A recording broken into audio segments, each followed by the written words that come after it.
Kids falling through ice, skating on mill ponds in the area. I became focused on trying to understand how much ice skating was occurring around here, what kind of communities were doing it, how are kids getting access to that.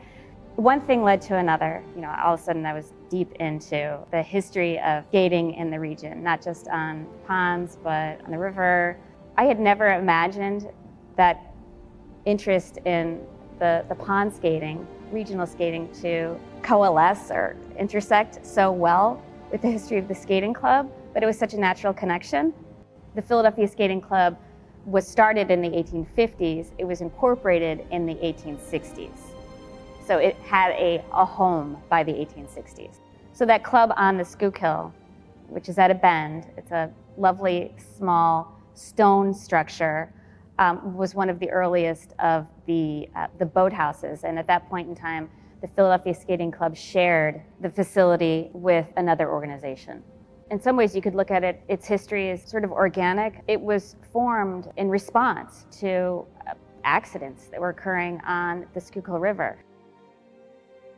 Skating was occurring outside all over the area. The Delaware River was also a popular place to skate. Of course, the area ponds were, but the Schuylkill River and the area where the skating club is now is a very, very popular area to skate. And people would skate essentially from the Girard Bridge up to the Falls of Schuylkill. It was a navigable river, so it was flat and it was good ice, but there were lots of accidents, lots of people who would fall through the ice. And the Humane Society, I should say, because it started out as the Humane Society rescuing people, not animals. So what happened was the club really thrived on the Schuylkill River for many decades. But after it was formed in 1861, after they had the clubhouse erected, people were increasingly finding other places to skate and safer places to skate. The popularity of ice skating really drove this, and so there were other options other than skating on the rivers that were quite dangerous, obviously, because of the depth of the water. So a lot of organizations or private entities were actually starting to create skating rinks. The ice was just a few inches thick, obviously dependent on the weather because they were outdoor. They were created on empty lots, on fields, sometimes enclosed by boards, but when the weather warmed up, of course, the ice would melt. But they were popular because they offered a safer alternative to skating on the rivers and in the ponds. So skating gradually moved away from the Schuylkill River to these other places. Although there was still outdoor skating, the advent of indoor skating and artificial ice really turned the tide because people had opportunities to skate year-round. And not only did they not have to worry about the danger of skating on frozen river, they also didn't have to consider when is the ice going to be frozen. It was a much more predictable way of undertaking this kind of recreation. They were using a facility in West Philadelphia and felt that they needed their own facility. So they were able to procure land here in what's technically Ardmore, land that used to belong to the Haverford College. My understanding, reading some of the minutes from the college, is that it was land that was flooded often, and it wasn't land that was particularly useful to the college, and so they sold it to the Philadelphia Skating Club in the 1930s. Such an important building, not only for the history that it tells about skating in this country, the strong ties this area to figure skating, but the building itself is it's such a gem. It's hidden back here on the street in Ardmore. A lot of people don't know about it, and if they have heard of it, they're confused by what the function of it is. So I've been happy to sort of explain to people what the real history of this club is, and then also just to talk about the significance of the building. So you look at this building, and from the outside, it looks like an arena, but to understand how it came to be, or the planning that went into its design, is really remarkable.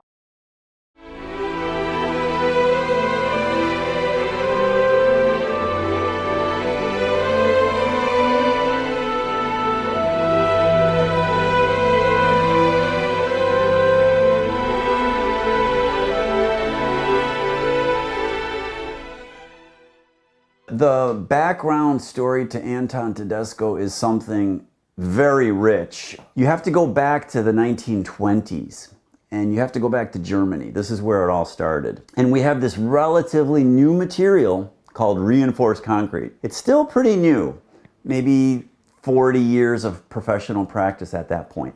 And then you have these German engineers who decide that concrete can take on any kind of shape that you want, provided you put it in the proper formwork. Tedesco studies engineering in Austria and is practicing at Diekerhof and Widmann, and that is the primary epicenter of what we're talking about here. It's the epicenter of the entire process.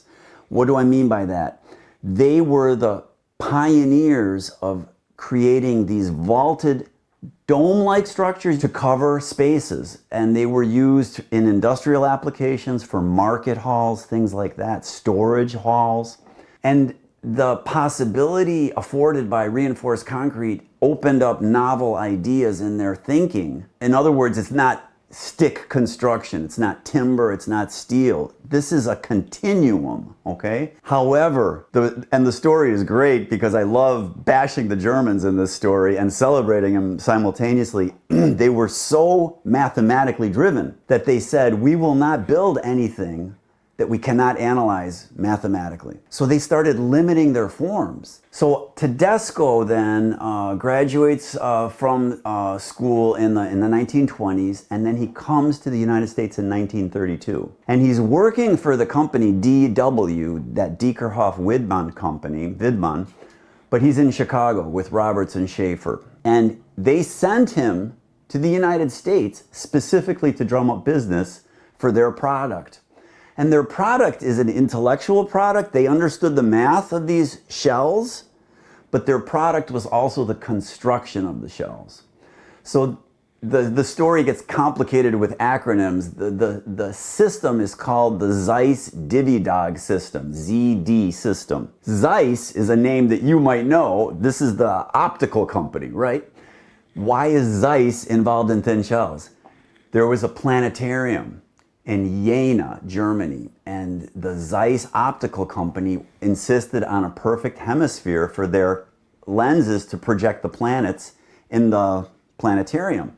So they hire Diekerhof and Widmann to do the work. There's formwork, there's reinforcement that's light, and then they spray the concrete onto the mesh. This is the world's first shotcrete thin shelled concrete structure. They send him to the United States. Roberts and Schaefer is interested in competing for large-scale structures, and who are they competing against? The steel industry. The steel industry. And now it's the 1930s, okay? And it's 1932, we're at the depths of the Depression, and Anton Tedesco is crisscrossing the United States looking for work for that ZD system, the Zeiss-Dividag system, that they patented not only the technique of building it, but they patented the mathematical equations, which is pretty cool, I think. He meets a fellow in the Portland Cement Association, and the Portland Cement Association still exists. They're in Skokie, Illinois, but the word Portland is coming from England. So Portland, England, post-industrial revolution, people started to realize that the swept out debris from the blast furnaces had a cementitious property. And thus, cement was rediscovered. Cement is as old as the Romans, but the Romans had a blast furnace that made cement. Do you know what that blast furnace might be in Rome? Come on, you're Italian. Mount Vesuvius. So the ashes from Mount Vesuvius have a cementitious property. And it took till the post-industrial revolution, literally 1700 years this knowledge is gone, until in England they find it and they call it the Portland Cement Company, and then the Portland Cement Association is still in existence in Skokie, Illinois. Anton Tedesco meets a fellow by the name of James Gibson, and Gibson wants to promote concrete because he's the cement guy. Do you see how this ties together? And Tedesco is literally fighting union bosses from New York City, baby. You know who I'm talking about, right? And here's this immigrant guy going toe-to-toe with everybody. And James Gibson tells him, I have a client for you. He's a very interesting fellow. You might want to meet him. Who? Milton Hershey.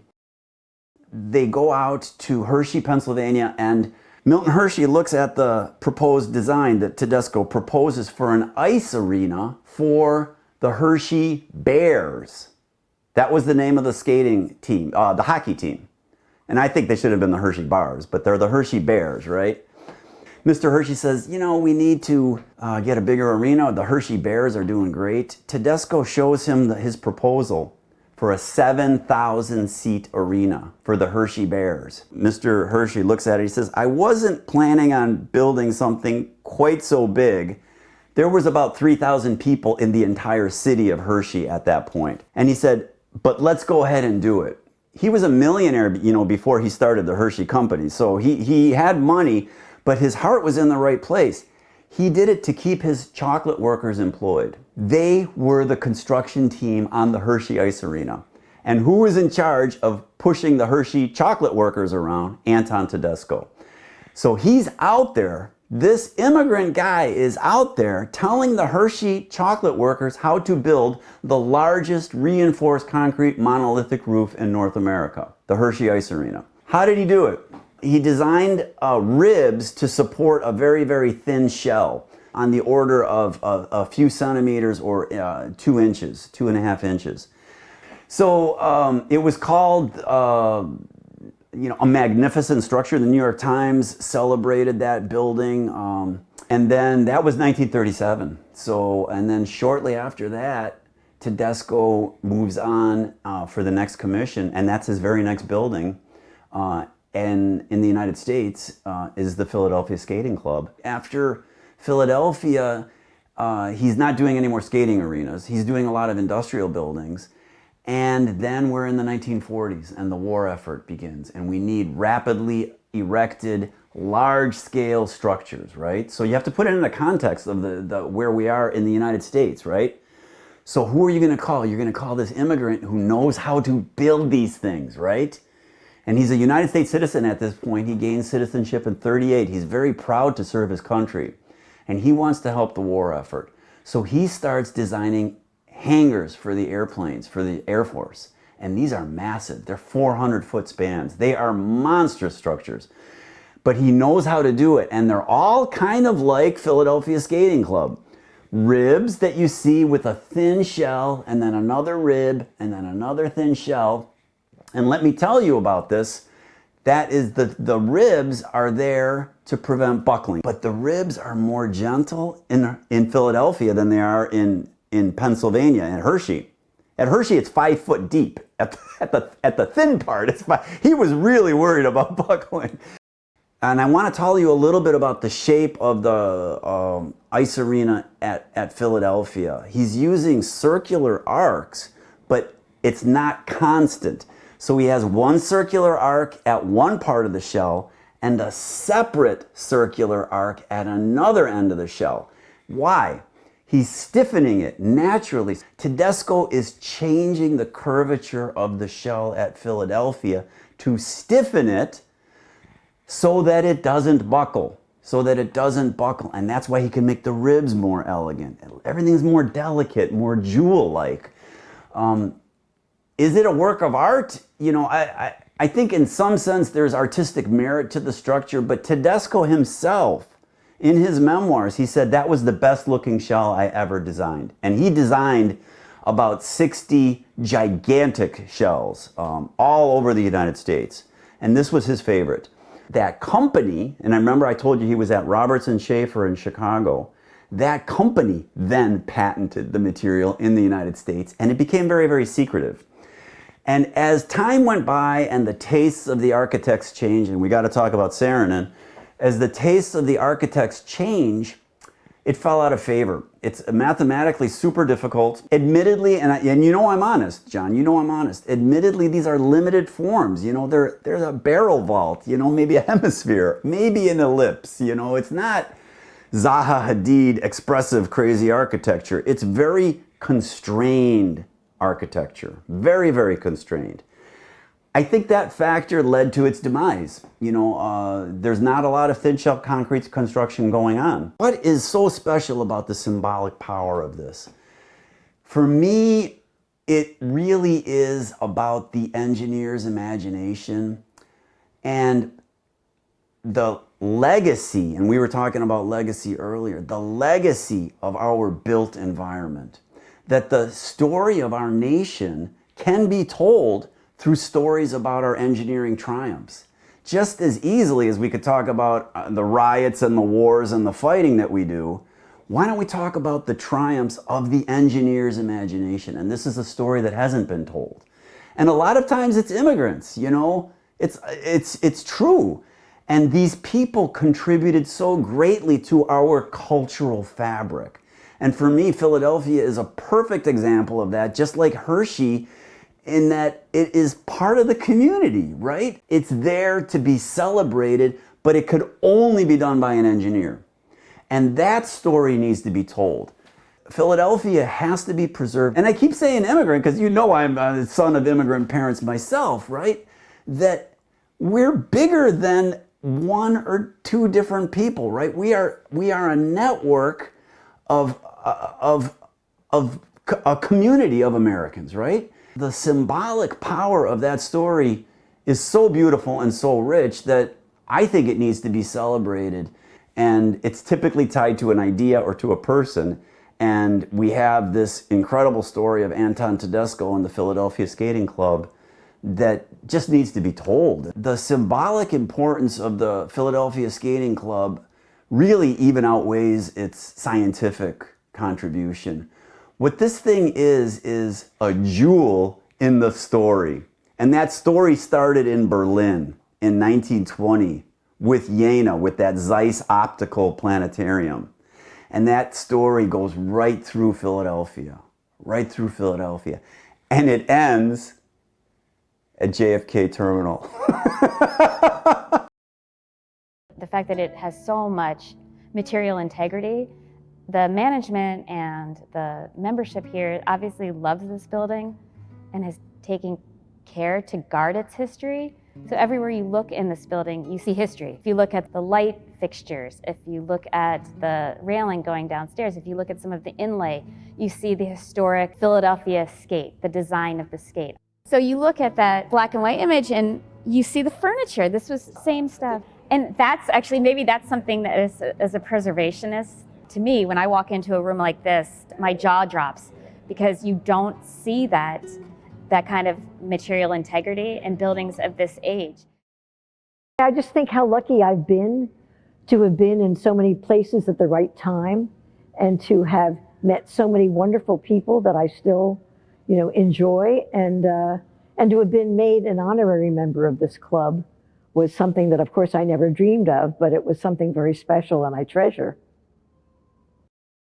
When Don Laws was here and Scott Hamilton came, the energy in the rink really ramped up a lot that year. More kids wanted to get better and they took more lessons and they took more tests.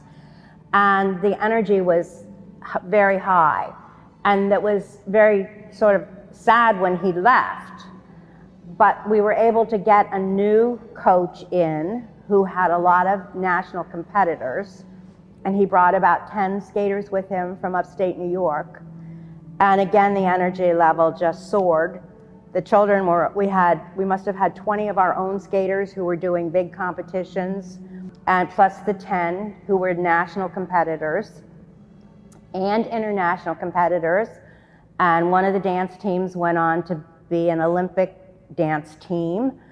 So it was a very exciting time for the club because there was always something going on. There was always a send-off for someone going to a world competition or a Grand Prix competition, or, you know, and then we would have the tee up here and we would have the skaters exhibiting on the ice. And lots of people would come because it would be in the mainline times that so-and-so was going to nationals or so-and-so was going to worlds. And so we would have this room would be packed with not just skating club members, but with, you know, the general public who wanted to come and watch our very, very excellent skaters. I have an affection for a lot of the people who are part of this club. I've been friends with some of these people for 50 years.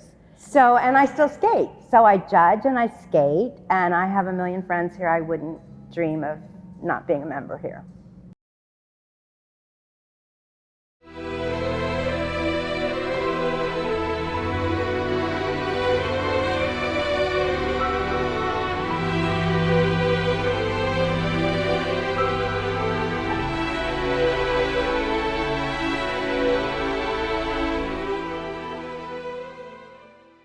So 1979, Mm-hmm. Nationals. Mm-hmm. Wasn't a bad year, wasn't a great year. You came in fourth.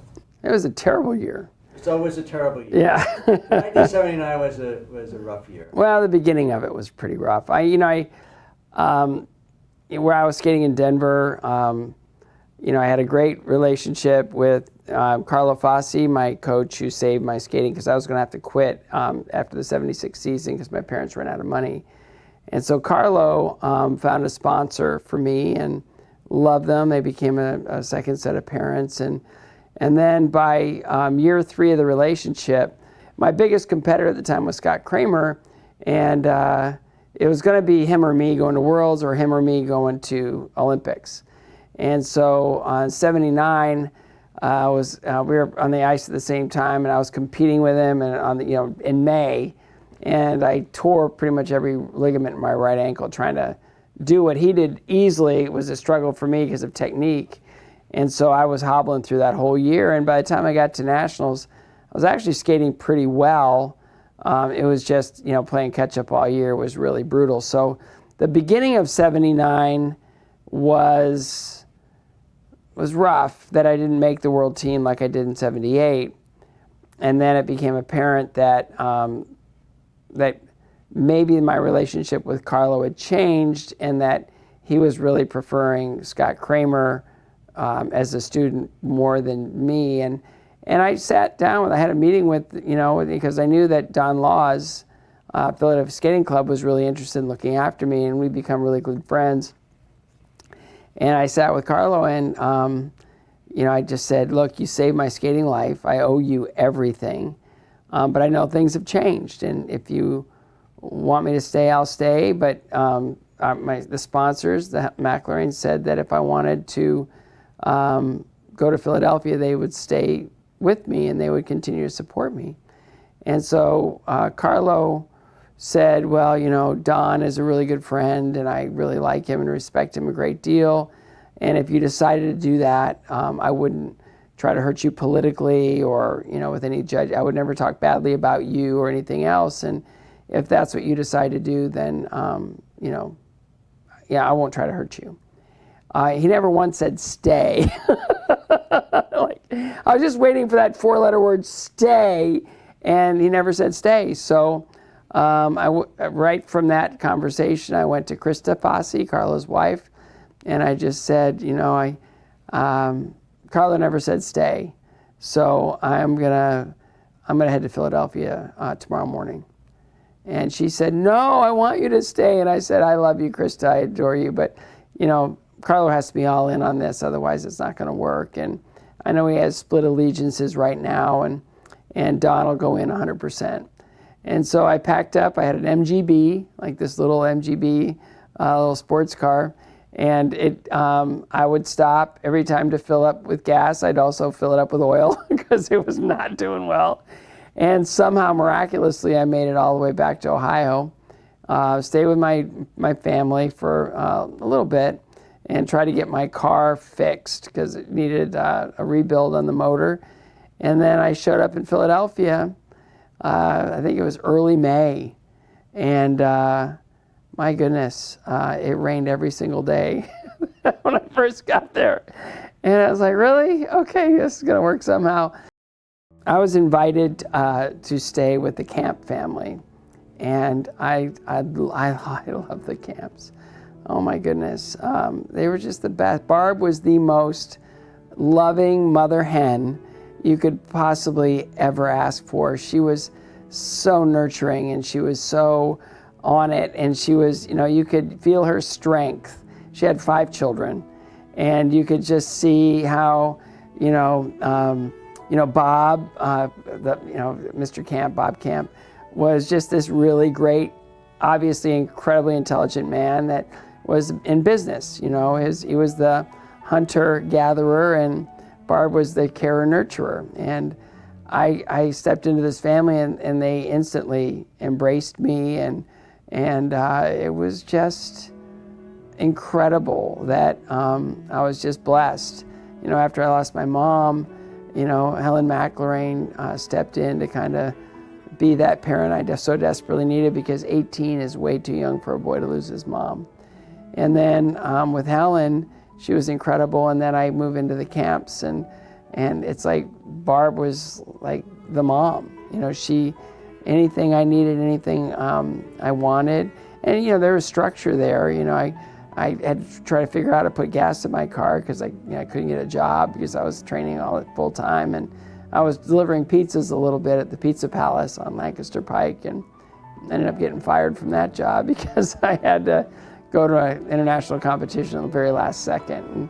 And I kind of messed him up a little bit on his scheduling, so he fired me. But those were wonderful years, you know, just living with the camps. And, you know, Evie was their youngest, was a skater. I was in the room next door to Billy, their youngest son, and it was just an extraordinary family. By the time we got through the summer and the skating club opened again, I was pretty focused. Like, I was really focused. And I was excited to be on that ice because there's no boards, and you step on and off, and they had the music in the corner, and there was one song that I would play every single time because I liked warming up for the length of time that the warm-up would be in competition. I would totally simulate competitions all the time, and so I would do my long program in the morning. Sometimes I do it at night.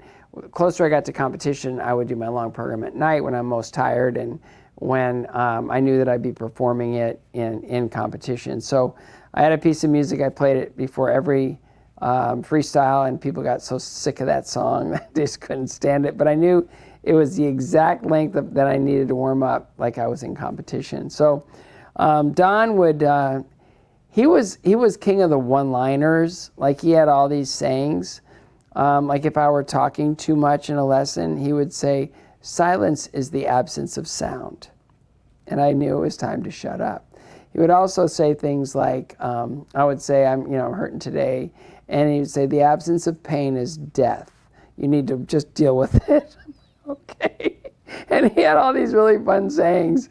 He was just so well read, and he was such a gentleman, and he was just, he was always, perfectly presentable, like even at 6 a.m. or whatever. He'd just come in and everything would be perfect. Like, the guy was just like movie star handsome and just like this incredible guy, and he had this enormous presence, and I just respected, admired, and loved the man. And then we got into that season, and it was just magic. It was just like he had everything thought out months in advance.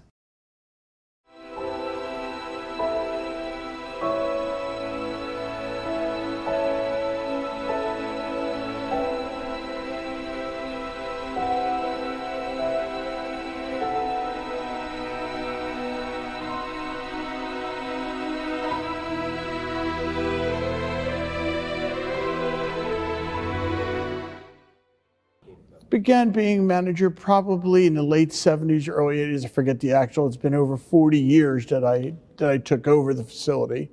My father passed away suddenly with an embolism, who ran the facility before me.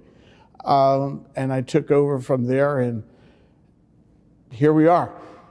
Always something different. You never know when you walk in, is there something different happening? The rink is like a living, breathing operation. You never know temperatures of the ice, temperatures in the building. Always something new that happens. I'm kind of lucky that I have a very good crew that, for the most part, have been with me for a number of years. So it's a lot easier than what it used to be.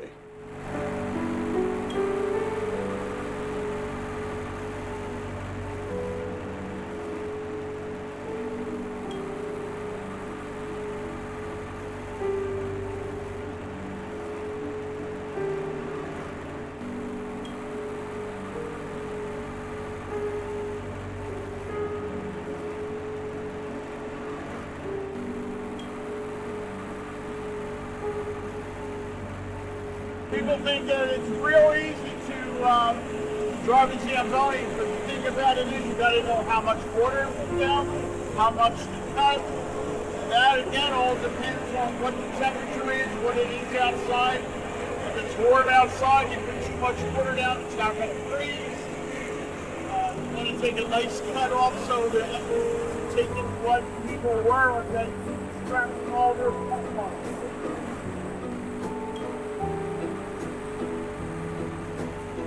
You see me looking down, what I'm doing is I'm watching how much snow I'm picking up. You don't do the right amount of snow, you're going to overload your tanks.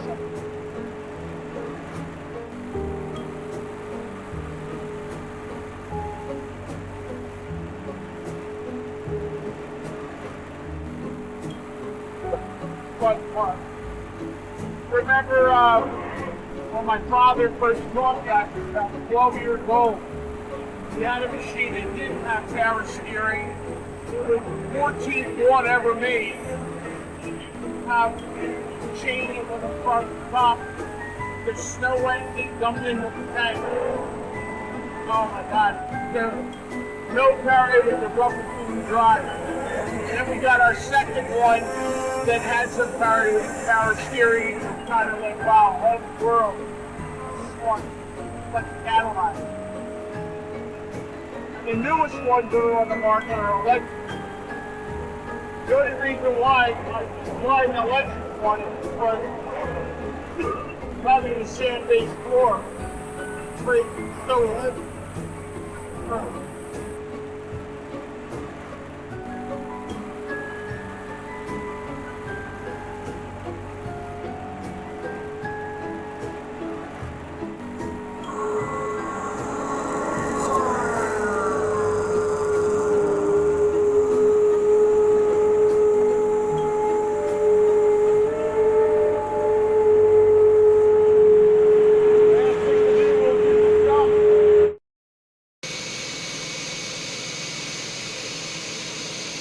I do all the sharpening and fitting of skates. My furthest customer is from Japan, the national dance team that I've taken care of. They've just retired not too long ago. It's a lot. It's a lot of experience I've learned over the years. I have gone and represented boot manufacturers at nationals and different competitions. Sharpening is something that I was taught by my father. And it's something that you have to do over years of training and make sure you do it right, because you can ruin someone's blade in 30 seconds. So it takes a lot. Fitting of skates have changed over the years. It used to be a complete old leather skate. Now it's all microfibered and they're very lightweight. It's a big difference. Everybody now looks at it orthopedically because the kids are doing so many more jumps at a younger age. So the fitting is much more perfect. You have to almost get it for the kids skating. We deal with different temperatures. We deal with humidity. And this facility was designed to be more of a winter's operation. But now we go year round. In summertime, we have to do a lot of different things to prepare to keep the ice going, because as humidity in the Philadelphia area, it's a very tough situation to keep the ice going. We will see days if it's in the 90s with high, it's not even the heat, it's humidity that creates more problems. In this facility, which was designed to be a winter sport, I'm going to go off into a tangent now. When they first had this facility, or when I first took over, we used to open after Labor Day and we closed around Mother's Day. And we were down through the whole summer repairing the ice because it wasn't designed for summer. The newer equipment that we put in 20 years ago is giving us the capabilities that we can hold it in the summer. It's very hard, but we are able to keep the ice. The machinery works extremely hard, but in the middle of the day, you'll find that the ice starts getting wet, it gets a little soft. But that's one of the hardest things about this facility, which we're looking to improve on, is because it was designed to be a winter sport operation. Because most of our members in the early days belonged to some of the other clubs, the Marion Cricket Club, Marion Country Club, and the Philadelphia Skating Club. We were the winter sport. The Cricket Club was sort of the tennis and little all around, and of course the Marion was summertime golf. So years ago, no one really cared about skating in the winter time, in the summertime, but as skating has progressed and the competitive level of it, you have to almost go year round.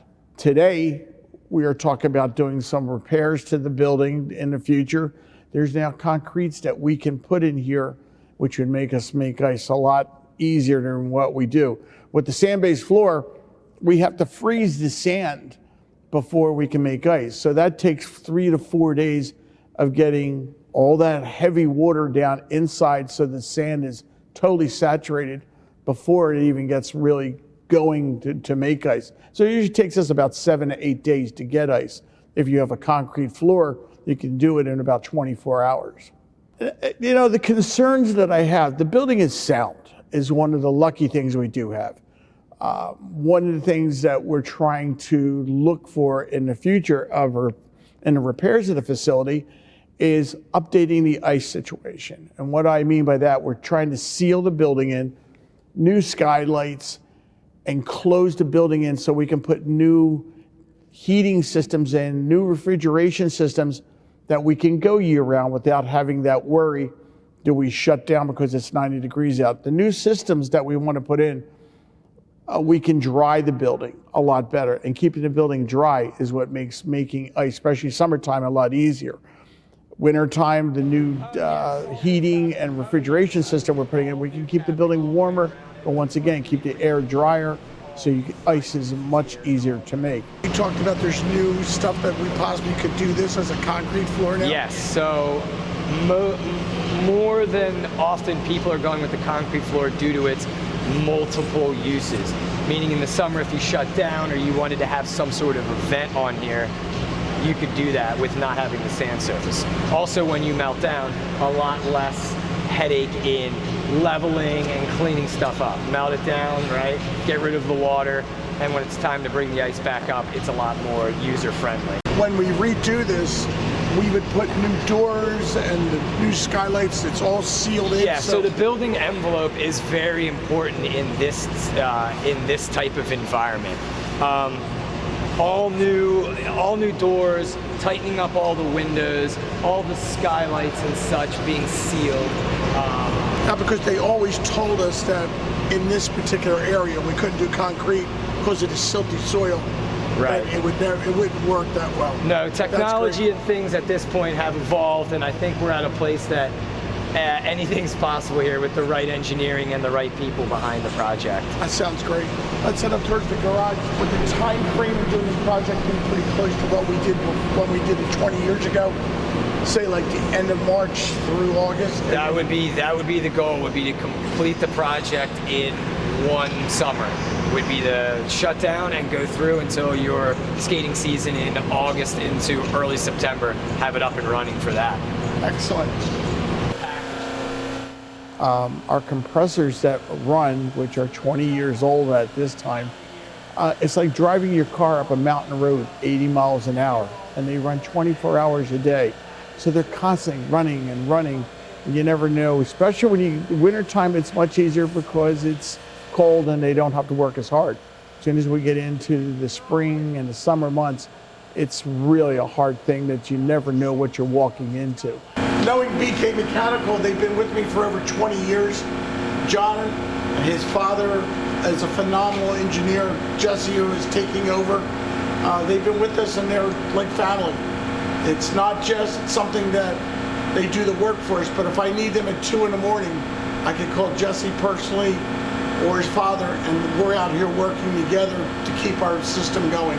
Yeah, this is one of those projects that we've always, treated like a family setup, and I mean, I've been involved with this rink since I was I don't know, 5, 6 years old. So it's pretty cool to be involved and to stay involved with such a tight-knit community and have the ability to move forward and preserve history and keep everything going for the future of the club.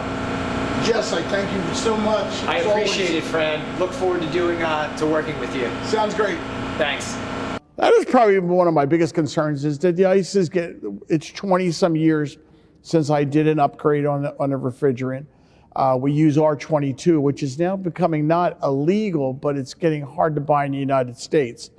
The refrigeration company that I use, BK Mechanical, that does our maintenance work and helps us, they get the materials they can, they bring it in from Canada, but the cost is just going off the wall.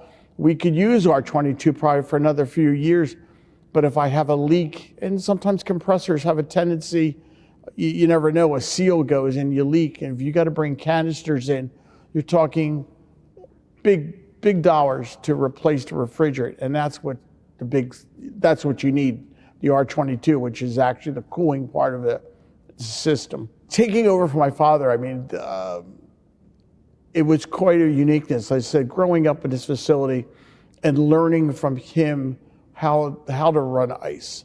And in the old days, taking off, there used to be ammonia in this facility. And of course, ammonia today is a big no-no and something of this sort.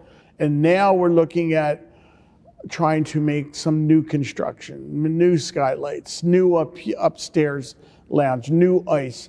And all we're doing is to try to make our membership and our new membership to enhance what they have and make it even nicer and neater and better ice, that we don't have problems and that they enjoy it. And once again, as I said, the bottom line to this entire thing, I feel that we're a really big family. I think in my own personal that it's extremely important due to the fact we're the oldest club in the United States. We're the second oldest in the world. We have a very unique facility here that nobody else has. We don't have boards. We have strictly figure skating. We have the appearance of a unique facility with the skylights, the glass in the back. Nobody has that. And I think the importance of it is it will bring people in to skate. It will bring people in to see the facility. It's a very homey type of facility. It's not just where most of the hockey rinks in the area are closing Quonset huts. You don't see what's going on outside. You're just closed in. You have just the mercury lighting, and it's just a cold facility. If you look at our facility, it's very warm. You've got the glass. You've got our big back window that you can see you can see summer, spring, fall, as everything happens behind us. It makes it more family, I feel, to come into the facility and see this place. It has so much history to it with the different skaters that have been here, and being built in 1938, you don't find this anywhere anymore. So updating us and making us, I mean, the updates that we would like to do, not that we're going to change the building, but we're going to make it look cleaner and neater and nicer. And I think that makes our membership feel more at home with a new, cleaner and nicer facility. I didn't begin as office manager. I started here in September of 1984, just as an office assistant to that current office manager at the time. And I have been here for 38 years now. A lot of computer work. Never used to be, but it is all computer work now. We start our day with our what we call our staff meeting. We talk over some personal things, what's going on at the club, what needs to be done, and just a lot of computer work these days. The billing, we also interact with the members quite a bit during the day, stopping at the window to ask questions and whatnot. So we do have a lot of interaction with them. This is a biggie. The Learn to Skate has grown substantially over the years. We run 3 one-hour sessions per week, 3 times a year. We also hold them in the summer. We do a lot of registration online, which eases the workload a little bit, but it has really grown over the years and become a very successful program here for the club. The holiday show, held in December every year. Fran decorates the place quite substantially with the holiday decorations. We get as many kids involved as we can in the show itself. And each year we seem to bring in more and more audience members to the show. We were pretty packed this year with standing room only. We have our annual Challenge Cup competition that has been held since 1982. The only year that we missed was due to COVID in 2020. That has become very successful. This past fall has been our biggest Challenge Cup to date. We started with over 600 competitors, which is pretty big for that competition. We ended up having to buy ice at another rink to get everybody in, but It was very successful. Everybody was happy, and it was another successful competition for the books. We have our annual spring show that is held over 2 days in May. Again, we try to involve as many kids as possible. We involve our Learn to Skate skaters, and that also brings in a lot of, quite a number of audience members. We still hold our traditional Saturday monthly teas up here in the upstairs lounge. We have exhibitions from our skaters during that time, and we still have somebody pouring the tea for them, and the tea sandwiches are served, and it's still quite a successful event. Used to be every Saturday many years ago. Now we're down to once a month, but it's still very successful, and the members do look forward to that. We have a lot of memories over the years that Fran and I have been here. I do recall one skater, his name is Alexei Shepetov, who started here in our Learn to Skate program on Friday evenings as a beginner skater. And he worked his way up through all the ranks of skating, and he now competes in the senior dance level at U.S. Nationals competing. So he's gone the full way with the skating. He's he's very successful in his skating career now. When we go home, we do not leave it here. We do take it home with us. The building is not open 24/7, but it's running 24/7 with the machinery. So he is always on call. We're always talking about what happened during the day. What do we do about this? We have this upcoming. Working with your husband has his good days and bad days, mostly good. But we've involved our family in it. Our kids have worked here. We do not leave it here. I think with this capital improvement project, I hope that it will encourage more people to join. I think that it will. They'll certainly have a fabulous place to begin their skating career or continue their skating career. I think everybody will benefit from this project once we complete it, but I think it will bring in more people. So we go to Lake Placid, and there's a training camp, and then we were going to stay between the training camp and the first international competition of the season, which was Norton Skate. And that year, the colors in Lake Placid were just spectacular, and I'll never forget just feeling so blessed of, just driving, back and forth from the house that we rented to the rink, and just the beauty of Lake Placid, and just being in this rink that was still not quite finished, but we were making it work, and I was training hard, and whatever was necessary on that day, we just did, and Don was all over it. So I ended up getting to that competition, and it was really remarkable because this would be pretty much the first competition that Don and I went to together, like just as a team, as a dedicated team. And Jan Hoffman was there, who was expected to obviously win the competition because he was one of the three that were going to compete for the gold medal in Lake Placid. There was two other American men there, David Santee and Scott Kramer, who was there with Carlo Fassi.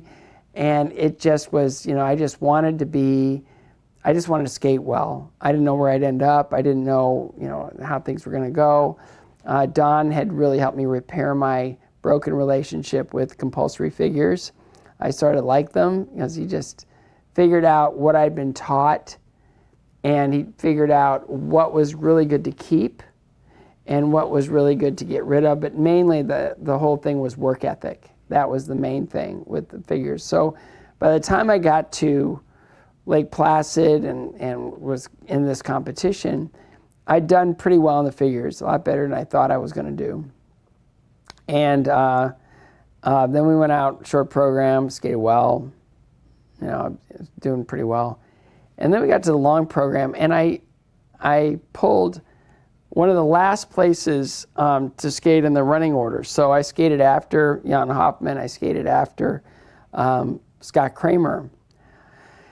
And I remember I was backstage, and I was pacing, and I was in my skates, and I heard, that Jan didn't skate very well. And I thought that was, it's better to get those bad ones out early in the season than at the Olympics themselves, so I didn't think much of it. And then Scott Kramer came running backstage, and he goes, I pulled over Hoffman, I'm going to win the competition. And I was like, oh, okay, whatever. And I didn't care, whatever. And I went out and I skated a clean long program, and I'd never done that before. ever, like perfectly clean, perfect. And I got off the ice and I asked John, I go, did I miss anything? He goes, nope. It's like, wow, that's the first time I've done a perfect program. This is really great. And the marks went up and I won Flaming Leaves. But it was one of those things where it was, wow. I mean, I won my first international competition against a world champion in Jan Hoffman, a former world champion, and I beat Kramer and I beat Santee, and it was like, what just happened? And a lot of the momentum I'd lost the year before in '79, I regained all of it in that one competition. And so our mindset, and what Don's mindset was always, is the more you can be on the ice, the better you're going to be. That was fine with me. It wasn't like I was doing anything else. So I said, okay. And so he never wanted my feet off the ice more than 24 hours. And so we'd find like a odd session on a Sunday, and I'd just get on and just mess around a little bit and do some jumps.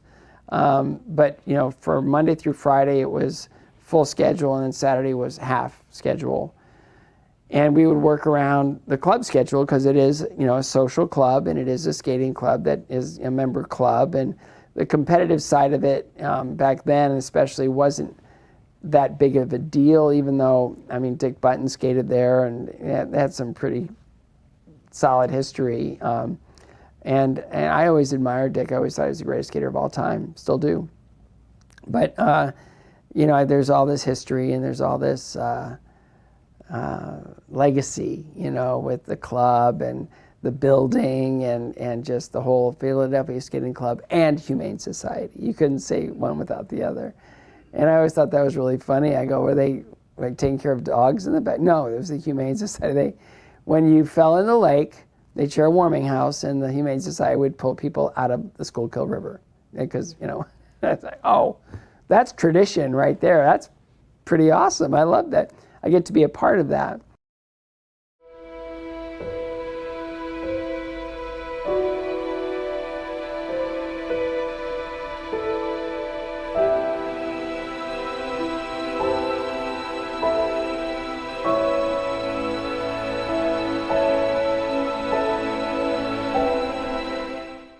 I started skating around the age of 7 or 8, but back then there wasn't much skating in Florida.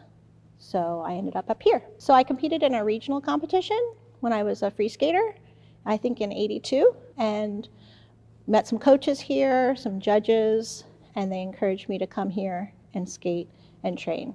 Well, Diane Agel was my coach. Scott Hamilton had just been training here, so Barbara Camp was a member who housed skaters, and Scotty in particular, and Taffy Holliday was a judge, and Marie Pierce. They were judges, and they met me when I came to regionals and said, this is a great place to skate and train, and we have great coaches. And so I ended up coming up for a summer, which turned into a year, which turned into a multitude of years.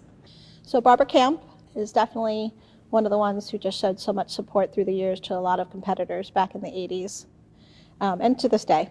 She made all the little pins that you get when you pass one of the basic skills levels here, and we still have those pins, and I still use them today to give out to students. So that's kind of fun, because it's been a long time. So around '89, I found a Hungarian partner, and I switched to skate for Hungary. And so I did several worlds and 92 Olympics for Hungary in ice dancing. So I actually didn't start coaching here.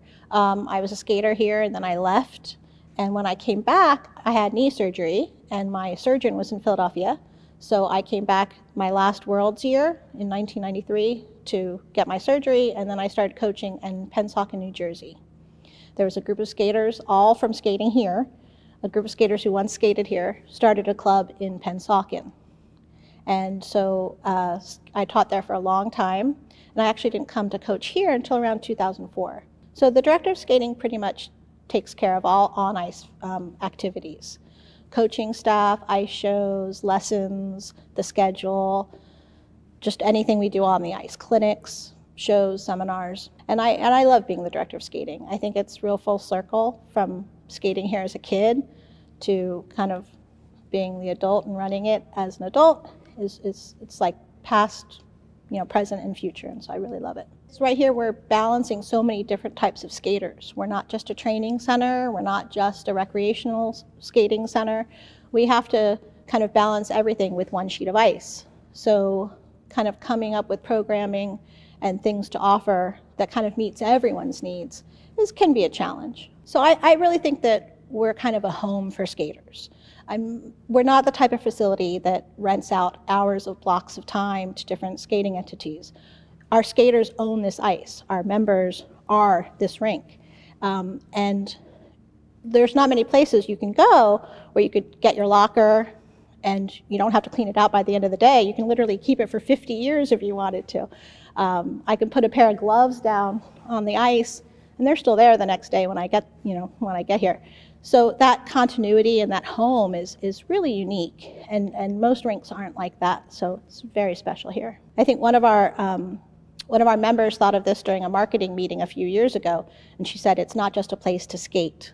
And I thought we use that now in some of our marketing because it's not just a rink where we ice skate, there's just so much more to it, and that's a challenge to keep up, but it's also something I think that's really important and worth saving. It's only figure skating, that you can figure skate from morning to night, and you don't have to worry that a hockey tournament's going to take it over, and everyone can find something here, like any type of skater. So we have levels, so there's some restrictions of when you can skate, but pretty much if you can work around your schedule, you can find a skating schedule that fits. And the history is pretty cool. I mean, for me, because I skated here as a child and now I'm working here as an adult, I can look in the lounge downstairs and see a parent who always sits in the same spot and literally think back 40 years to a parent that used to sit in that spot and be like, oh yeah, I remember her. And so it's that continuity, but the same thing happening but a different person, I think is kind of special. I moved here with my coach at the time, and then she moved away, so I started working with other coaches here and just kind of worked into the community here and made all of the friends here, which was wonderful. There's definitely quite a lot of memories that I have here from kind of growing up here. I started coaching here and teaching as around 16 years old. I started teaching learn to skate and things like that, which has been a wonderful experience to have, to be able to coach here and develop skaters here and watch them kind of grow up and become their own skaters, which has been wonderful things. Another really great memory would be all the shows that we have. We have Christmas shows, we have the spring show. I remember my senior year getting to be the Sugar Plum Fairy in the Nutcracker, which was like a dream come true. When you're 5 or 6, you always dream of being the Sugar Plum Fairy with the pretty dress and everything like that. So it's always a wonderful experience to get to skate and perform for families that come out to these shows and get to share the joy of skating with them. The hardest thing that I've ever had to do in skating might be trying to recover from injuries, because there's obviously the physical pain around the injury itself and coming back, especially if you re-injure it or something like that. But then there's also the mental and emotional kind of pain that you have when you're not able to skate for a while and you have that longing to get back on the ice, but you know that you can't because you're injured, and having to relearn some things after being off the ice for so long. So, for example, I broke my foot when I was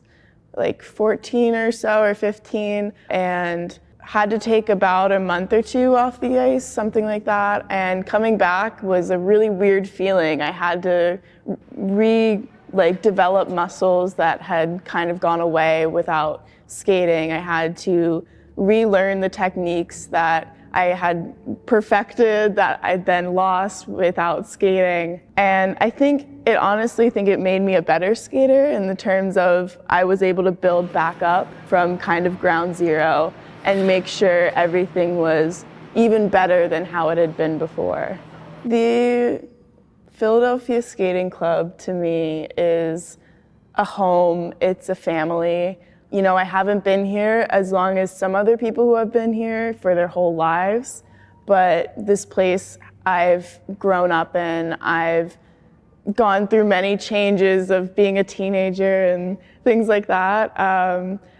And it always is some place that is there for me. If I am going away for college or if I'm away from some place, I can always come back and there's always people here to welcome me, and it feels like a home, you know. I've spent so much time here and so many of my memories are here, and good feelings and friends and family. That is just such a special place to me. I truly consider it like a second home and a second family to me. I moved on to the Philadelphia Skating Club and Humane Society when I was 16 years old. I grew up in Pennsylvania, and so driving to the Skating Club of Wilmington took a toll on me after a while. While I was a member at the Philadelphia Skating Club, I took from Robbie Kane. I took freestyle lessons from him. I also took freestyle lessons from Christina Shakarjan, as well as Stuart Bradley. I took dance lessons with Oleg Fedjikov, and on occasion Jeffrey Zarnecki would come to the Philadelphia Skating Club for some lessons as well. Overall, my experience with the coaches at the Philadelphia Skating Club was very positive. I always felt a good support system. They were willing to work with me and meet my needs as far as skating goes. I felt like the Philadelphia Skating Club was a safe place for me at the time. I was really trying to figure out what skating was for me, and it felt like a really warm and welcoming place to do so. I didn't feel like I was being judged while skating. I was able to be as competitive or not competitive as I wanted, and my fellow skaters were lovely to skate with as well. We would sometimes, help each other with different jumps that we were struggling with, or just trying to help each other get through a tough day. At the Philadelphia Skating Club, I was part of the Learn to Skate program, and I would teach beginner skaters the basics of figure skating. The skaters ranged from ages about 2 to 6 at the youngest, and sometimes older skaters as well. It was a really positive experience being able to not only teach but watch people grow, learn new skills, and use those to further their skating journey.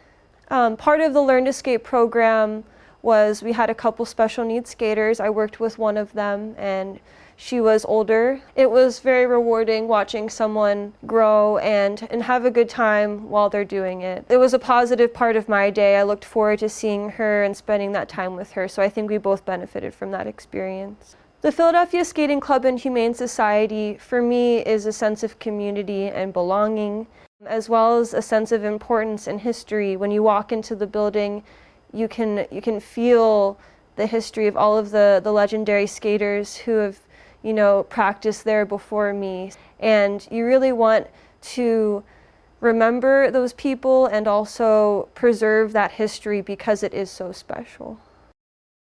That whole year, that whole preparation, it was really solid. And we got to the Nationals in Atlanta, and I was third in figures, which was amazing. And then I went out and did a clean short. I was third in the short. And so all I needed to do was be third in the long, and I became an Olympian. And I went out and I skated really well, and I was third in the long. And I punched my ticket to Lake Placid, and it was so exciting. And that was next, being an Olympian in a home-hosted Olympic Games. It was awesome.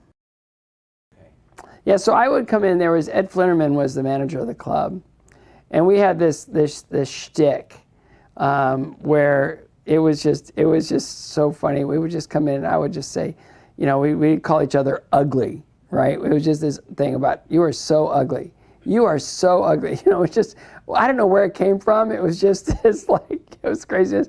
So Fran got involved in that. I'd get up and I'd go, oh man, Fran, come on. First thing in the morning, you are so ugly. I can't do this. And it became this thing that we went back and forth. So even 30 years could go by and we'd see each other and it's like, oh, Fran, come on. And we would talk politics and world events, and it was just it was predictable. It was just home. It was so, I don't know, I could just feel the tradition. I could feel the history. I could feel just the weight of being in that club and what it meant to so many people. but it was for us, it was just really just us being us and just being really comfortable and with each other. All those years leading up to it, you know, it was kind of a roller coaster. And then showing up at Philadelphia, you know, like when I was when I skated at the Wagon Wheel, I was one of a lot of really great skaters. Like it was just packed, and I was one of the lower ones. And then when I got to Colorado to take from Carlo after he saved my skating career, it was who's who of skating skated there, and I was kind of like one of the sort of, you know, lower level skaters compared to the rest who were all competing at Worlds and all that stuff. But when I got to Philadelphia, you know, I was a member of the club and I skated there and I just trained there and I got along great with everybody there and it was just really fun to skate there. And I remember, you know, just building relationships and being open and you know, being at things and you know, the exhibitions, and I'd come and do all that. And then I remember something very specific. After the Nationals, they wanted to do a send-off for the Olympics. And it was the night before I was to leave, and Don wanted me to do my long program as part of this send-off, you know, this thing. And I didn't know what to expect. I figured it would be, you know, several of the club members would be there, you know, and then whatever, it would just be really a nice thing. So I'm driving there to the club, and I can't find a parking space. It was like, I've never seen the parking lot this full, and I had to park down the street and then schlep all my stuff, and when I walked in, it was just packed, and I had to get dressed and do my long program without any warm-up at all.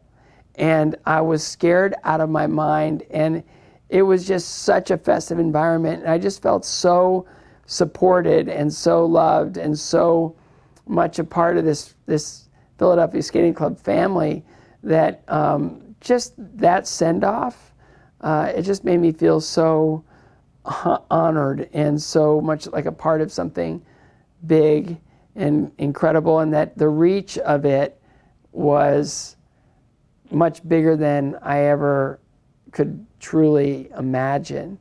And, you know, at that time, Jim Sports Kelly, was a reporter, and he got behind us and started telling our story and started telling the story of Peter and Kitty Carruthers who were skating Wilmington, and we, you know, kind of were, you know, coming up together, and it was just magical. And Jim Kelly was there for that and covered it for the local, I think, CBS affiliate, and it was just magic, you know, just to think that now, because I'm officially an Olympian headed to Lake Placid, that I'm somehow a part of now the fabric that kind of kept Philadelphia Skating Club woven together and part of its history and its legacy. It was really remarkable to realize that just in that process of not being able to find a parking space and then walking into the building where I've never seen it that full.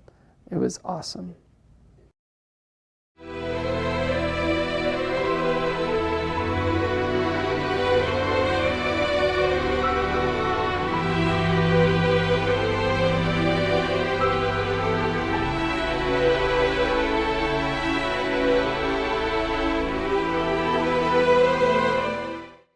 So when I started to skate, my parents allowed me to have a lesson or two from a coach here by the name of Bill Swallander. And Bill Swallander was a wonderful gentleman, very loud voice, very gentle manner. He actually was the first coach I had and got me through my preliminary test the first year that I skated. And he suggested to my parents that I summer skate in Lake Placid because that's where Bill Swallander summer taught. He had a home there, and my parents allowed me to go to Lake Placid for a month. The summer I was 10, I stayed at the Mirror Lake Inn summer camp and started my journey. And Bill Swallander was the gentleman who really instilled a love for the sport with me. He was a wonderful man. He was only here for a couple of years, and he moved on to Detroit, where he ended up teaching many, many wonderful champions, but he would probably might be known best for having the young man, Doug Ramsey, who was on the plane that crashed in Belgium in 1961, and Bill was on that plane. So Bill Swallander, my first coach, I lost in 1961. It was part of that Rise movie, yes. I became a judge in a way accidentally, in that because I was at Lake Placid in the summers and we had, that was our whole life. On Sundays, it was a test day. And one Sunday, a friend of mine, we were both 16, went down to the rink to watch another skater take a test, and we ended up trial judging that day. And it was a unique thing for 16-year-olds to be trial judging, and we got a lot of support saying, gee, it was great that you trial judged. Why don't you come back next week and do it again? You did a good job. The following summer, I went back. I was 17. And again, one of the judges there, Ardell Sanderson, said to me, you did a really good job last summer. Why don't you trial judge again? So I went back, and almost every Sunday I trial judged in Lake Placid. There were a lot of tests, and came back, never told anyone that I was judging, and just kind of thought it was a summer thing. And on my 18th birthday in December, I got a card from the U.S. Figure Skating saying I was a low test judge. And I was kind of surprised. I don't know why. I thought, gosh, now I'm actually a judge. And the card also came to the club, and they had no idea I had been trial judging. So they were totally surprised that now they had this 18-year-old judge. And the judges in the club at the time were very well involved in the sport. Deli McDaniel and Henry Heavner were two of the highest test judges here, national judges, and they embraced me, and they really took very good care of me. So I really had a wonderful start at a very young age, and never dreamed my hobby would become really a passion, but it did. So I started out as a very young low test judge. I went to college locally. I went to Rosemont College. And so I was in an area that had a lot of activity with all the clubs in the area, Old York Road, Wissahickon, Philadelphia Skating Club. So I really had a lot of activity and quickly moved up the ranks. And when I graduated from college, I was a high test judge and really in the loop, because now I was able to judge competitions. And I really loved judging competitions. I thought that was a lot of fun. And so I was in place, so to speak, as a very young girl, at a competitive level. And because I had a lot of activity, I moved quickly and became a national judge. And then in 1975, became an international judge. 1980, I became a world judge, an Olympic judge, and I was off, and a big part of my life.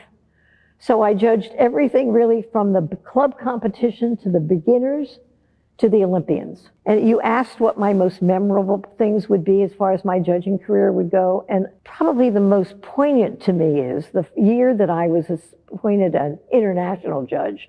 I could have been assigned anywhere in the world, really, but I was assigned to judge Prague skate. So my very first competition was to Prague. And of course, I thought that that was where the team was headed in 1961, with so many friends of mine on that plane who never got there. And here I was going there with my very first time out. So as you can imagine, I thought about them that week. And in truth, I still think about them. But that was very poignant for me. Interestingly, my first world championship was in Ottawa, and I was on the men's panel, and Scott Hamilton won. In 1996, I was on the men's panel at Worlds in Edmonton, and Todd Eldridge won. So I was very fortunate to have had those champions that I was able to be on the panel with. And in 1988, not as a judge, but I was team leader for the Calgary Olympic Games, and Brian Boitano won. So I've had wonderful, wonderful memories. I do want to add, though, I also was very fortunate and lucky to have been assigned and asked to judge the World Special Olympic Games. And I judged them 3 or 4 times, and that was very moving and very satisfying and very rewarding. So I've done a lot of wonderful, interesting things during my career, and I'm very grateful that I started trial judging when I was 16 because it was a hook that had lasted a lifetime. The Philadelphia Skating Club has always been special to me. I think it was, just such a warm, embracing place when I was a little girl. And then because of the way I was treated when I became a judge, I was always very proud to be able to say, well, it was the oldest club in America. So it was always a unique place and a warm place. And, you can look at the painting behind me and think how special it was. And its history really is something that, you can't ever leave behind once you've been a member.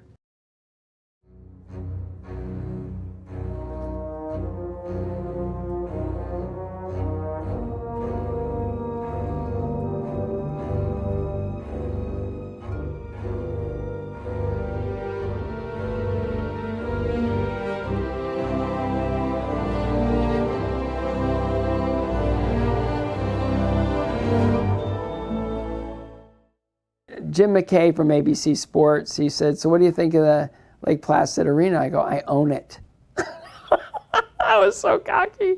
I go, I own that place. That's my rink. I own it. And so he thought that was pretty funny. And then, we got there and we got we got into the village, and then they were talking about opening ceremony and how the team captains were going to elect someone to carry the flag in the opening ceremony, and who's going to get it and all that. And for a second, I fantasized about, wouldn't it be cool to be the flag bearer at the opening ceremonies?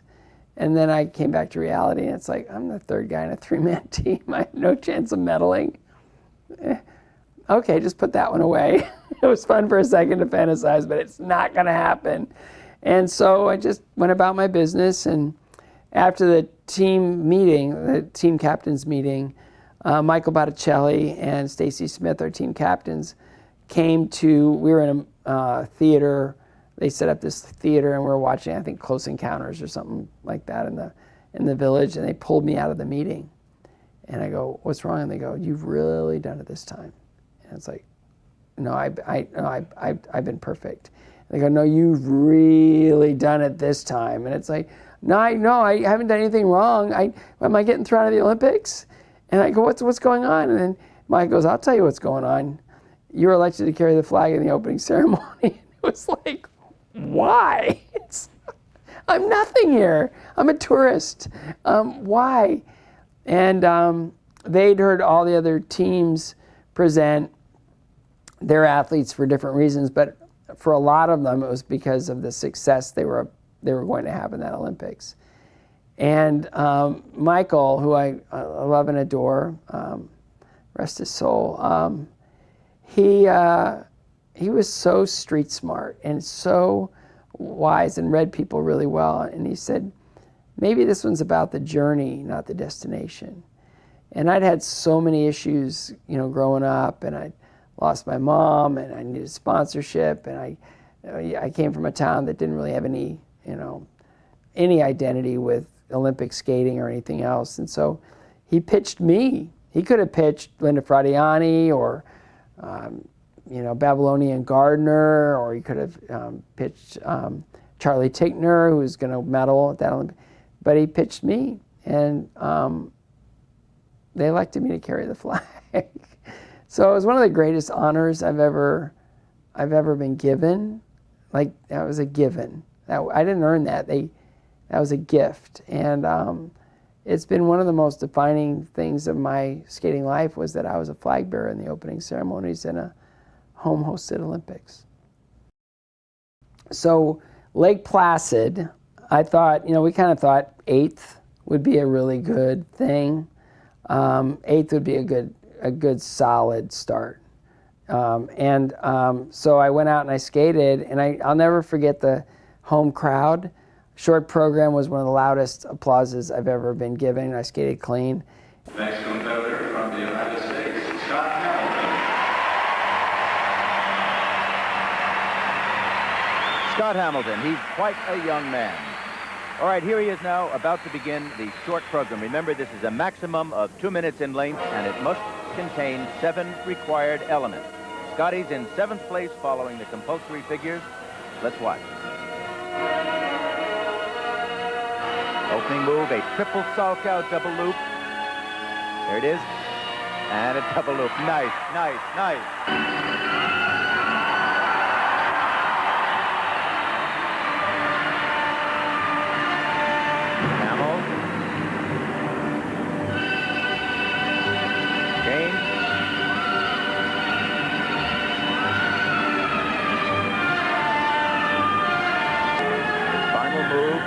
Combination spin, 1 change of foot, 2 changes of positions minimum. There's a forward camel, sit spin, broken leg sit spin, steps to a back camel, jump hop into a back sit spin. Unusual, difficult, and okay. Nice going. 21 years old from Bowling Green, Ohio. He skates for the Philadelphia Skating Club. And look at this crowd, and there's Ty Babaloni and Randy Gardner standing up cheering him on. Terrific performance for Scott Hamilton. His coach, Don Laws, down here by the side of the ring, just pleased as punch about the improvement and the forward upward motion of this young man. And then long program, oh my goodness, long program was just like, I couldn't hear the last 20 seconds of my music. It was that loud in the arena. And I skated like as well as I could skate, you know, under Olympic pressure. And I ended up coming in 5th. So a month later, we're at the World Championships in Dortmund, Germany. I came in 5th again. And I just remember, you know, waking up one morning and I realized that I'm ranked 5th in the world. What? And then, oh, no.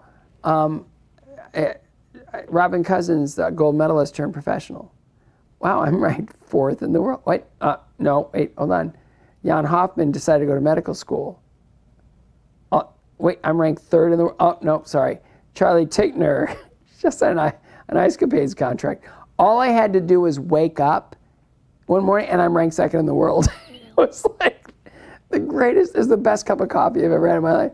So I'm thinking, what do I need to do in order to be 1st? Right now I'm ranked 2nd in the world.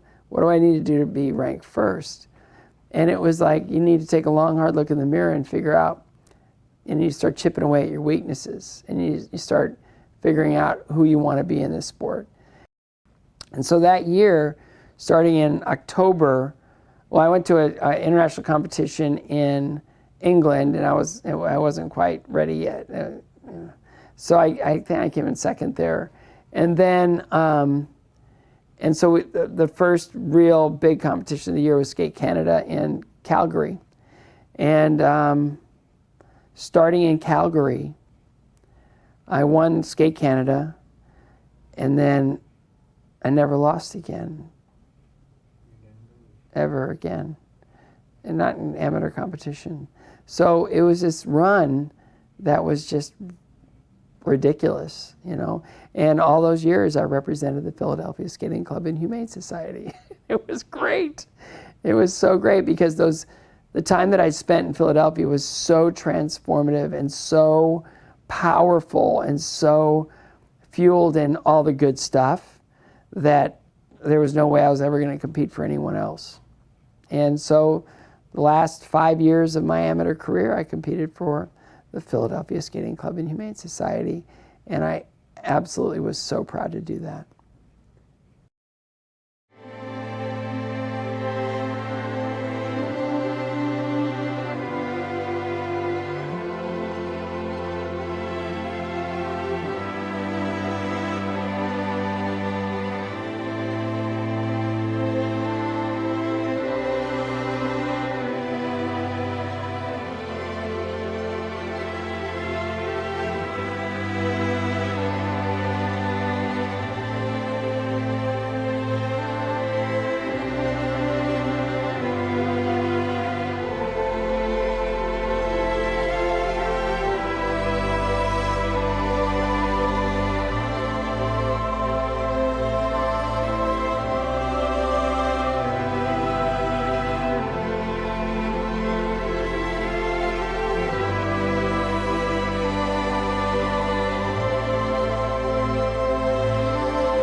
When Blake started looking for a partner, he was not a tall kid, and he needed like someone, like little girl to skate with, probably 5, 6 years old. And Julia was recommended by other coaches as a possible opportunity for a partnership. And it was probably like 8 years ago, 9 years ago. Ice dance is something I've wanted to do since I was young. So, I don't know, I kind of just, like, it felt natural, basically. My coach, he saw Julia training at Iceworks, and he thought we would match pretty well. And he contacted her coach, and we started skating together ever since. They have incredible commitment to each other. They trust and work together as a team. They understood that to be successful in this sport, in ice dance, you need to have a partner that 50% of your success. It's a team sport in the end of the day. Like, you need to trust your partner, you need to trust your process. And this is why they're successful. They try to stay together as long as they can and work together as a team. It's been wonderful. I feel like we've grown together as a team. And since, my first tryouts, I feel like even if we had some rough days, it's been a really good connection. This season, it was their first season as a junior team. This was their goal for a long time. So they started this season in June in the qualifying competitions, and they made it to nationals. And since they were age eligible internationally for advanced novice level, so they were considered by USFSA to represent the country as an advanced novice team. We know that USFSA always sent teams in the last 5, 6 years to international competitions. So they were in this group of kids that had a chance to be selected for this opportunity. So they really proved themselves this year with their consistent skating in competitions, that they earned the spot to go into nationals and compete. So Germany was an exciting opportunity for them. They've been looking for that opportunity in the last 3 years. I think it was really surreal because we were representing our country. And we always wanted to get up to the part we were in.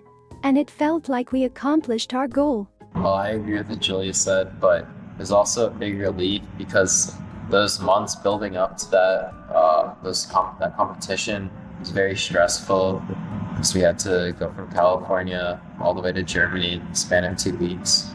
So it was just relieving after it was all done, and I enjoyed every bit of it. So the next step, since Julia became age eligible to compete on a junior level international, their goal to make it to Junior Grand Prix this season and to be selected as a Team USA for one of the Junior Grand Prix events, which internationally they have 7 events starting in August till middle of October. So they're hoping to get a spot. One step at a time, of course, to be selected for Junior Grand Prix. Then the next step, to continue to develop and get better and start hopefully medaling at the Junior Grand Prix and be selected after this to represent on a junior level, Junior Worlds. And from there, kids really hoping one day to become medalists at Junior Worlds.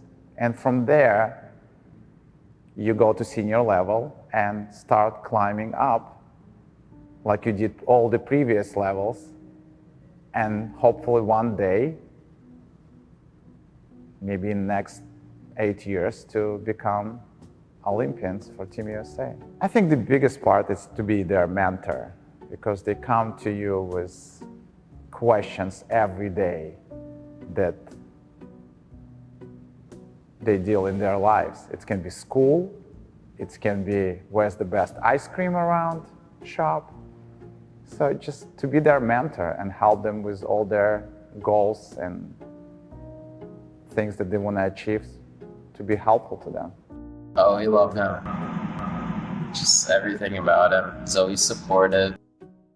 He always tries to help when we need it, and I mean, he's gotten us to where we are now, and you know, it's been working. I love how he teaches us without feeling like another student. I feel like we're talking to him, but I don't feel like he's my superior, like my coach. I feel like he's a good person to talk to. I think to become successful in this sport, first of all, you have to have fun. If you're not going to have fun, it's just not going to work. And it's a teamwork. It's parents, skaters, coaches, skating club working together. If all those things work together, then you're going to be very successful. But the most important is just to have fun in what you do. Love what you do and do what you love. It's great to be at this rink and to be a part of the history. People that were coming through these doors throughout all those hundreds and more years, and be a part of it, of legends of figure skating, and just like regular people that come every day through those doors. I think the biggest things I'd like to talk about, it's doing this for over 40 years, it's family. People ask me too, you know, you've been here so long, is it when you would like to change or move or do something else? I enjoy this because I feel like I'm in a family. My crew is family. Our membership is warm and family. And it's something that you're not going to find anywhere else that I know of. I go out, I've been around the country at different competitions, and people approach me and say, wow, Fran, you're from the Philadelphia Skating Club. That is such a unique facility.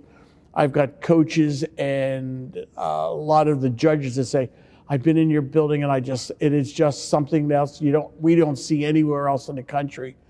And that really makes you feel good when you hear that I'm running that facility. We've had Scott Hamilton come out of here. We've had many major skaters in and out of the facility. I've been very lucky to meet all these people.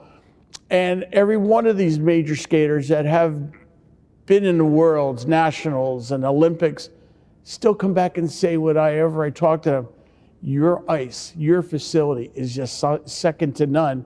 And it's important to me. In and out of the facility, I've been very lucky to meet all these people. And every one of these major skaters that have been in the Worlds, Nationals, and Olympics still come back and say whenever I talk to them, your ice, your facility is just second to none. And it's important to me. So much of the world we live in is next. What's next? What's next? What's next? How's this going to be? What's next? And then when you get to the, you know, kind of the next, you realize, oh no, next is not so great. And it's kind of good to go back, you know? And I always, you know, I never really wanted to be the grumpy old guy that says, oh, you have no idea, back in our day, you know, blah, blah, blah. I never really wanted to be the grumpy old man, ever. But I'm just saying there's certain things that need to be remembered, need to be protected, need to be honored, and need to be allowed to endure. There's certain principles, certain moments, certain things we can all look back on and know that that was important, and it remains important to this day. And I just say that the best year and a half I ever spent on the ice, you know, as far as training and as far as life-changing, was the time I spent at Philadelphia Skating Club. And it is an institution that has history, that has a legacy, that has just the fact that it existed, it's touched so many, I don't even know how you count the lives that facility has touched. And it needs to be respected and honored and supported. And it needs to be allowed an opportunity to continue and to allow other people like me to experience this place that is so much bigger than the sport of skating, that has just got so much to offer and has had so much to offer that the banners that hang in that building, in that rink, are mine and Dick Button, the greatest skater of all time. So, you look at, Boston Skating Club, they needed to grow, they needed to get out of their original footprint. So for me, the last man standing is the Philadelphia Skating Club and Humane Society. And it needs to be supported. It needs to be brought back to its glory. It needs to be given a chance to bless others that step on that ice, to know that really cool things happen there and that they can be a part of that as well. And I'm not the grumpy old man, but I'm telling you that that building must remain, and it must remain in a way that's viable and sustainable, and we all need to get behind it and make sure that we don't allow it to decay and go away. It needs to be what it's always been, a place of incredible quality and dignity, and a really cool place to skate.